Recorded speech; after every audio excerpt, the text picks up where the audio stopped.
तहरीक लब्बैक पाकिस्तान तमाम अहले सुन्नत के उलमा के साथ तहफ़्फ़ुज़ नमूस रिसालत के हवाले से साथ साथ खड़ी है। आज एक प्रेस रिलीज भी की जाएगी जो कि हाफिज़ साद हुसैन रिजवी साहब की तरफ से की जाएगी। तहफ़्फ़ुज़ नमूस रिसालत महाज के प्लेटफॉर्म के साथ खड़े हुए हैं। ये जिस तरीके का भी फैसला करेंगे तहरीक लब्बैक इनके साथ शाना बशाना करेगी। उलमा है चंद दिनों में उनके साथ राब्ता करेगी और इस जो चीफ जस्टिस ने फैसला दिया है उसके ऊपर उनकी आरा भी ली जाएगी। तीसरा ये है कि इस हवाले से कल मुफ्ती मुनीबुर रहमान साहब से भी रब्ता किया गया और उनसे भी कुछ बातचीत हुई और जिसके ऊपर उन्होंने पीर या मंगल तक का टाइम दिया कि जी मैं बाकायदा तौर के ऊपर लाहौर आऊँगा और आप लोगों को इधर बैठ के तो हम बाकी तमाम मदारिस वालों से भी रब्ता करेंगे। बाकी तहरीक लब्बैक पाकिस्तान हर प्लेटफॉर्म पे तमाम अहले सुन्नत के उलमा के साथ मदारिस के साथ तहफ़्फ़ुज़ नमूस रिसालत के हवाले से साथ साथ खड़ी है। तो इस हवाला से अभी आज एक प्रेस रिलीज भी की जाएगी जो कि हाफिज़ साद हुसैन रिजवी साहब की तरफ से की जाएगी और जो उलमा का और जो वकला का थोड़ा साइड में जो बाकायदा तौर के ऊपर इस केस को अपना देखेगा उसका ऐलान भी किया जाएगा और हम हर तरीक़ाकार से अपना तहफ़्फ़ुज़ नमूस रिसालत महाज के प्लेटफॉर्म के साथ खड़े हुए हैं। ये जिस तरीके का भी फैसला करेंगे तहरीक लब्बैक इनके साथ शाना बशाना करेंगे। हमारी कौम अब ख़त्म नबूवत के ऊपर पत्ता भी खड़के तो कान खड़े हो जाते हैं। किसी भी सूरत में ये इस तरह की छेड़खानी को कबूल नहीं कर रही है।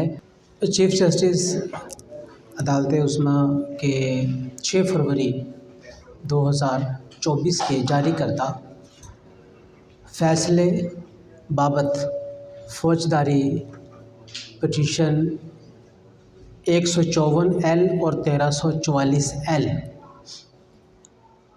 के हवाले से पूरे मुल्क में तशवीश की एक लहर दौड़ गई। इस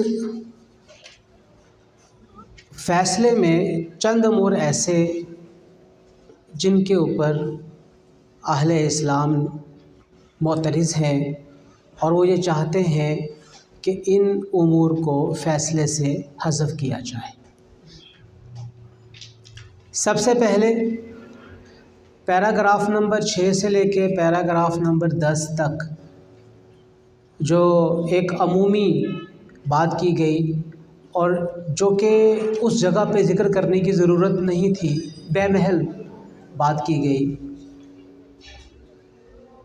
पता नहीं जनाब chief justice Sahib paragraph number 6 से लेके 10 तक की गई बातों से किसको खुश करना चाह रहे थे और इसके ज़रिए क्या वो अपने दीन के फ़हम को बयान करना चाह रहे थे।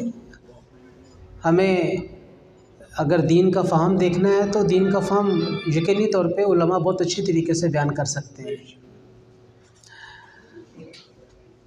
बड़ी अहम बात ये की गई जो रिपोर्टिंग हुई कि ना मुद्दई के वकील को वक्त दिया गया और ना ही सरकारी वकील को 2 दिन वक्त मांगने के बावजूद वक्त दिया गया। तो ये क्या माजरा हुआ कि नज़र सानी की पटिशन भी कबूल कर ली गई और 2 दिन छोड़िए 4 दिन के बाद दोबारा से अब अदालत लग रही है इसी मसले के ऊपर।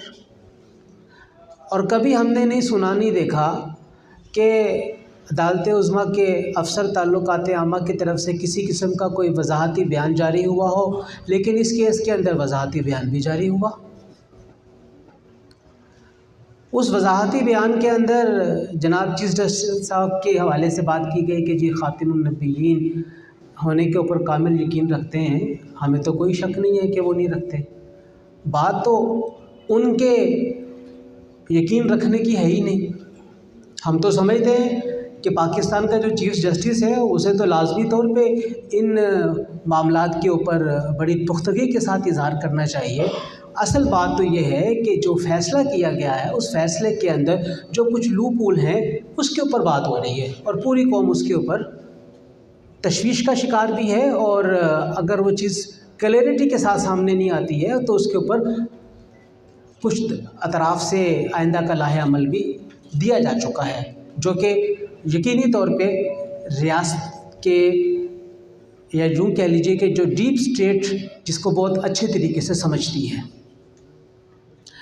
जब हम बात करते हैं, यहाँ पे वकील साहब मौजूद थे, उन्होंने बात की, और यहाँ पर एक बात बड़ी अहम है कि जो 2021 के कानून की बात की जा रही है, amendment law Quran Karim, holy Quran Karim printing and publishing act का, तो वो तो 2011 से काम कर रहा है। 2011 से लेकर 2021 तक 10 साल जो उसने काम किया है, जहाँ पे उसकी सज़ा 3 साल है, तो वो पूरे के पूरे 10 साल के अंदर जो भी मामला है उसको हज़फ करके 1932 के तरमीमी कायदे की तरफ चले गए पाकिस्तान पीनल कोड के हवाले से, और कह रहे हैं कि जो 1932 के अंदर इसकी सज़ा 6 माह है। तो वो 1932 की तरफ क्यों जा रहे हैं, जब ये मुकदमा ही 2011 के एक्ट के तहत है, तो सज़ा भी 2011 के एक्ट के तहत ही मिलनी चाहिए। फिर बड़ी बात इसमें यह है कि जी 2019 के अंदर जो FIR है उसका फ़ैसला 2021 के अमेंडमेंट एक्ट के तहत किस तरह हो सकता है। तो 2021 के अमेंडमेंट एक्ट की बजाय 2011 के एक्ट के मुताबिक ही इसका फ़ैसला होना चाहिए था। चूँकि मुत्तहिदा उलमा बोर्ड के चेयरमैन की हैसियत से भी ज़िम्मेदारी सर अंजाम दे रहा हूँ, आपके इल्म में लाना चाहूँगा कि पिछले 8 सालों में मुत्तहिदा उलमा बोर्ड ने किन किन किताबों को जिनका ताल्लुक़ कादियानियों के साथ है ना सिर्फ बैन करने की सिफारिश की है, बल्कि वज़ारत दाखिला ने उनके बैन करने के बारे में ऑर्डर भी जारी किए हुए हैं। 19 सितंबर ये सबसे पहले रूहानी ख़ज़ाइन नामी किताब है जो 25 जून 2014 को बैन करने की सिफारिश की गई, जो कि आगे चल के फिर तफसीर सग़ीर और तर्जुमा व तफसीर मिर्ज़ा ग़ुलाम अहमद बितरतीब ये 20 जनवरी 2016 में और उसके बाद फिर 20 नवंबर 2019 में इन दोनों किताबों को बैन किया गया। उसके बाद एजाज़ मसीह, दुर्र समीन, अहमदियत, हकीकी इस्लाम 19 दिसंबर 2021 को बैन हुए। तो ये किताबें तो ऑलरेडी बैन है, तफसीर सग़ीर ऑलरेडी बैन है, 2016 से बैन है। एक किताब जो 2016 से बैन है, उसके छापने और उसकी तकसीम करने के ऊपर यकीनी तौर पर सज़ा मिलनी चाहिए। किस तरीके से उसे आज़ादी दी जा रही है और किस तरीके से ज़मानत के ऊपर रहा किया जा रहा है, ये बहुत बड़ा सवाल है। ये किताबें तो ऑलरेडी बैन है। अगर वज़ारत दाखिला का इन किताबों के हवाले से निकाले जाने वाला ऑर्डर अदालत उज़्मा तक नहीं पहुंचा है, तो उसमें देखा जाए कि कसूर किसका है। और हम सब जब कानून के हवाले से देखते हैं तो बहुत एक बात कहते हैं कि जो लाइल्मी है वो काबिल कबूल उज़र नहीं है। कानून के अंदर ये बात बयान की जाती है।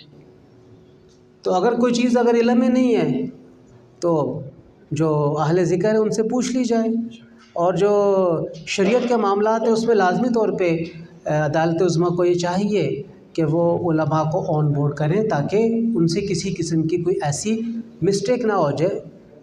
हम ये नहीं कहते कि जी इरादतन हुई, गैर इरादी तौर पे भी हो सकती है कोई मिस्टेक जिसका नतीजा बाद में इंतशार की सूरत में सामने आए।